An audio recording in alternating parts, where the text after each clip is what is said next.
When a word rewrites you, one unexpected word, a whole new way of seeing yourself.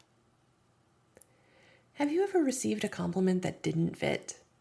Not because it was untrue, but because it pointed to a version of you that your self-image hadn't caught up to yet? That happened to me recently. Someone called me sophisticated and stylish. And my first thought, huh? I was utterly baffled because I've always seen myself as grounded, useful, precise, simple and plain. Now, not in a self-deprecating way, just in an honest one. I like who I am. I trust myself. But sophisticated? Stylish? I had collapsed those words into pretty narrow definitions. Trendy fashion choices, curated aesthetics, the kind of luxe energy I respect but don't often associate with myself. And yet, the mirror was offered, and so I looked. Have you ever done that? Been handed a new truth about yourself and held it at arm's length?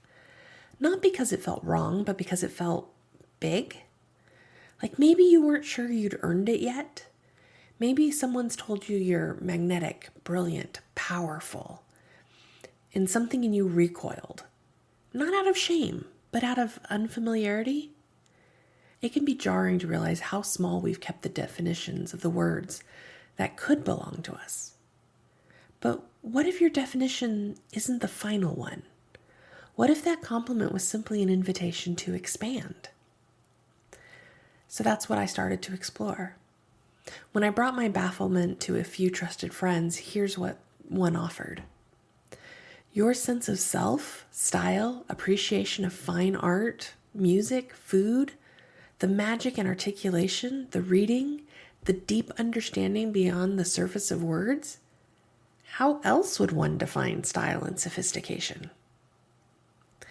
And it was another friend, a word witch who knows how to unearth the sacred in syntax, who reminded me that stylish traces back to the Latin stylus, S-T-I-L-U-S, the pointed instrument used by ancient Romans to write on wax tablets. And just like that, the words began to stretch. To be stylish, then, is not how you dress. It's how you distill truth, how you articulate your knowing, how you carve meaning into the wax of the world. Your stylus is the edge of clarity, the elegance of your insight, the way your voice pierces the noise and stays with someone long after the words have left your lips. That kind of style doesn't fade with seasons. It deepens with wisdom. Later that night, I sat with it, pen to page, my curiosity intact and my ego on pause. And here's what I wrote. I've held a shallow and unsophisticated definition of these words. It's fascinating to taste the resistance and the morphing realities as I let a new definition leach into my very bones. And that's exactly what it feels like. Something slow and sacred, a gentle dripping of new awareness into old, dry soil. Not a reinvention, an integration. And maybe you're here too, on the edge of a word that you've kept at arm's length, a word that circled you for years, powerful, generous, radiant, visionary. And each time it knocked, you told yourself, not yet, not me, not quite. But what if the knocking hasn't stopped because it belongs to you? What if the word is waiting for permission to root? Let me offer this. You're not rejecting who you were. You're expanding what gets to be true. And of course there's resistance. Of course it's disorienting. Because your body, your bones, your brilliance have always made sense in the language you know best. Maybe that's truth, or service, or survival, or grit, or giving. But now you're being asked to let in something else. Something softer, wilder, more radiant. Something you've admired from afar, but never quite claimed as yours. This isn't about chasing a new aesthetic. It's about recognizing that the shape of your power has facets. Some you've worshipped and acknowledged, and some you're just now letting yourself see or adore. Let it seep in. Let it reshape you gently. You don't have to perform it. You just have to let it. So now I'm playing with a new question, and I invite you to play with it too.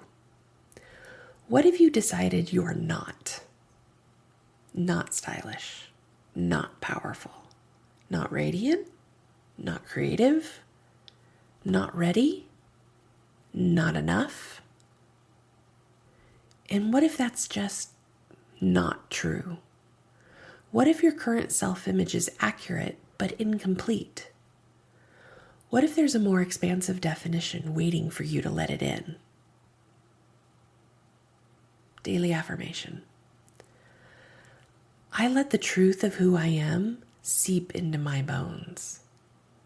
I receive the words meant for me, even if they are unfamiliar.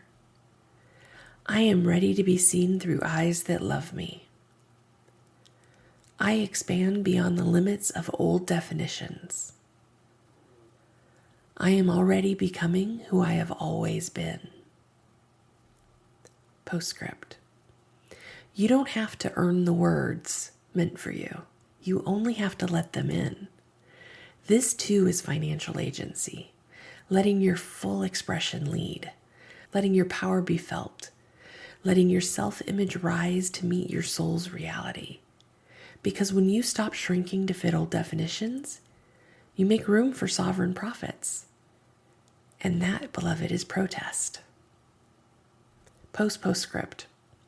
To the beautiful soul who offered me such a lovely compliment and opened me up to this new inquiry. Thank you, thank you, thank you. More, please. I'm officially receiving compliments, cash, and cosmic upgrades. All are welcome.